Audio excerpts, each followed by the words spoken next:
barede Borifis shakkin qabadhu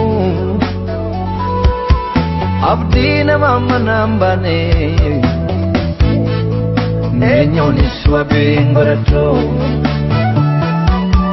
Dadayu sinanegale Mutokkarante ini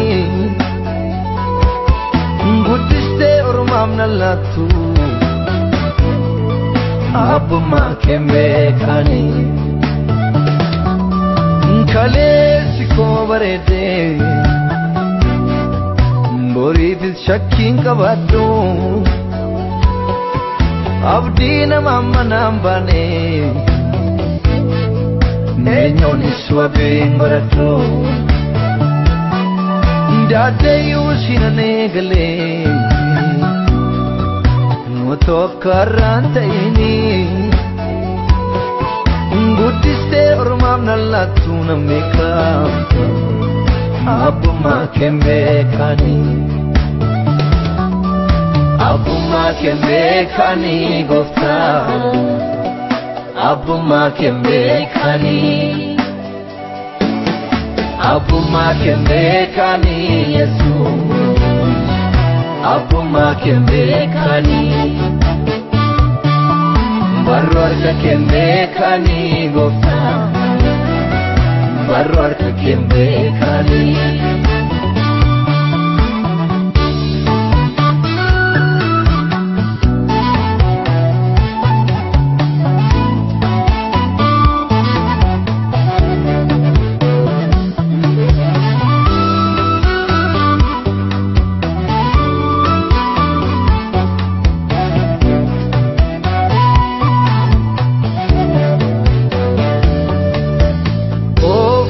Tabdatte mana kanna baste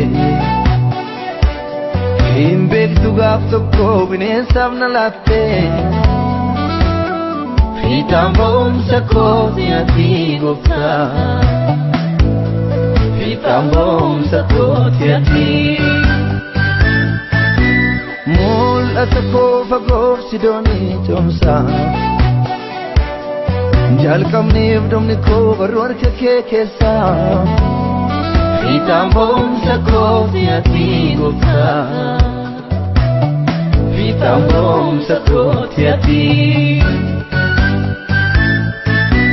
Cimsee sitti dhadhaabi chooma jabaataa Galgala koo barruuf milkoomina taataa Fiixaan ba'umsa kooti ati gooftaa Fiixaan ba'umsa kooti ati Deemsa biyya ormaa karaa fagoo kana kanan faana imalu Wadaroo jabaataa kanan itti hidhadheetti gaale koolu Kan akka keenyiroo firri fiira jaalu Deemsa biyya ormaa karaa fagoo kana kanan faana imalu Wadaroo jabaataa kanan itti hidhadheetti gaale koolu Kan akka keenyiroo firri fiira jaalu Kan akka keenyiroo firri fiira jaalu Kan akka keenyiroo firri fiira jaalu Kan akka keenyiroo firri fiira jaalu Kan akka keenyiroo firri fiira jaalu